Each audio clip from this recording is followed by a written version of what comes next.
ఈ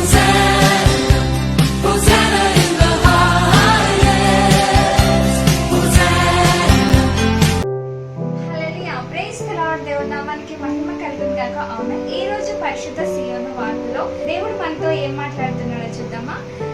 యెషయా గ్రంథము 54 అధ్యాయము 17 వచనంలో ఏముందంటే, నీకు విరోధముగా రూపించబడిన ఏ ఆయుధమును వర్ధిల్లదు. ఆమేన్.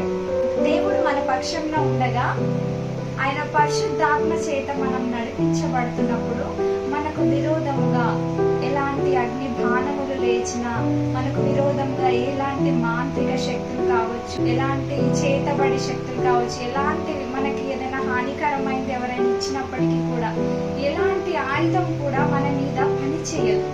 ఆమేన్.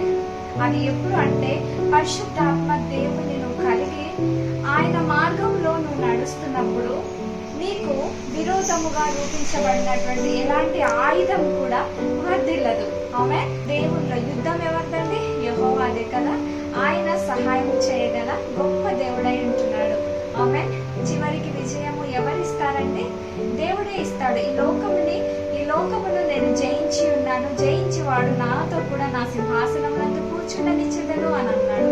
అలాగే మనము దేవుల్లో ఉన్నప్పుడు ఈ యొక్క లోకమును జయించగలుగుతాము. ఈ యొక్క లోక విరోధమైన కార్యాన్ని మనం జయించగలుగుతాము. ఈ యొక్క వాక్యము మన యొక్క జీవితంలో ఈ ఉదయకాల సమయంలో మరి ఈ యొక్క వాగ్దానము దేవుడు నీ జీవితంలో నా జీవితంలో నెరవేర్చును గాక.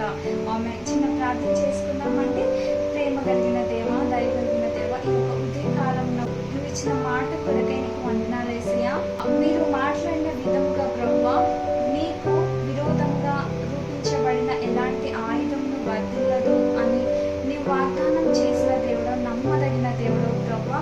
మరి దీన్ని ఎందరైతే ప్రభువా ఈ యొక్క వాగ్దానం తీసుకొని ప్రార్థిస్తున్నారో వారి పక్షమున నీవు ఉండండి ప్రభువా. నీ కార్యములు జరిగించమని, నీ యొక్క సహాయము, నీ యొక్క పరిశుద్ధాత్మ నడిపింపుని వారికి అనుగ్రహించమని నజరేయుడైన యేసు